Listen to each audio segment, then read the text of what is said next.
আলহামদুলিল্লাহি রাব্বিল আলামিন ওয়াসসালাতু ওয়াসসালামু আলা সাইয়্যিদিল মুরসালিন ওয়া আলা আলিহি ওয়া সাহবিহি আজমাইন আম্মা বাদ। বীর চট্টলার ঐতিহ্যবাহী দিনী শিক্ষা প্রতিষ্ঠান অ্যারাবিয়ান লিডারশিপ মাদ্রাসার অঙ্গ সংগঠন অ্যারাবিয়ান কালচারাল ক্লাব কর্তৃক আয়োজিত আজকের অনুষ্ঠানে উপস্থিত অত্র প্রতিষ্ঠানের সম্মানিত অধ্যক্ষ উপাধ্যক্ষ, সম্মানিত শিক্ষক শিক্ষিকা মণ্ডলী, সম্মানিত বিচারক মণ্ডলী এবং আমার প্রাণপ্রিয় ছাত্রছাত্রী ভাই বোনেরা, আসসালামু আলাইকুম ওয়া রাহমাতুল্লাহি ওয়া বারাকাতুহু। বক্তব্যের শুরুতে সবাইকে আমার আন্তরিক শুভেচ্ছা ও অভিনন্দন জানাচ্ছি। আজ আমি আপনাদের সামনে ছাত্রজীবন নিয়ে কিছু গুরুত্বপূর্ণ কথা বলবো। ছাত্রজীবন হলো মানুষের জীবনের মূল ভিত্তি।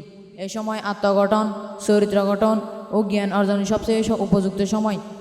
ইসলাম জ্ঞান অর্জনের প্রতি অত্যন্ত গুরুত্ব দিয়েছে। রাসূল সাল্লাল্লাহু আলাইহি ওয়াসাল্লাম বলেন, ইলম অর্জন করা প্রত্যেক মুসলিম নর-নারীর উপর ফরজ।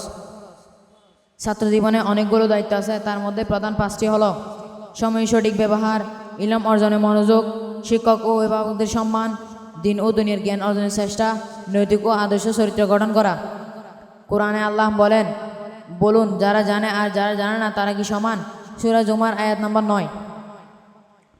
ছাত্রজীবনে একজন শিক্ষার্থী যদি একাগ্রতা, পরিশ্রম ও কোদাবৃত্তি নিয়ে এগিয়ে যায়, তবে সে দিনের একজন কাঠি কাদেম হতে পারে।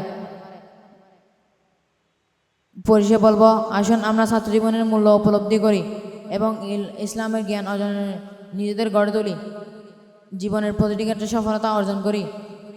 আল্লাহ আমাদের সহায় হন, আমিন ইয়া রাব্বাল আলামিন। আসসালামু আলাইকুম ওয়া রাহমাতুল্লাহি ওয়া বারাকাতুহু।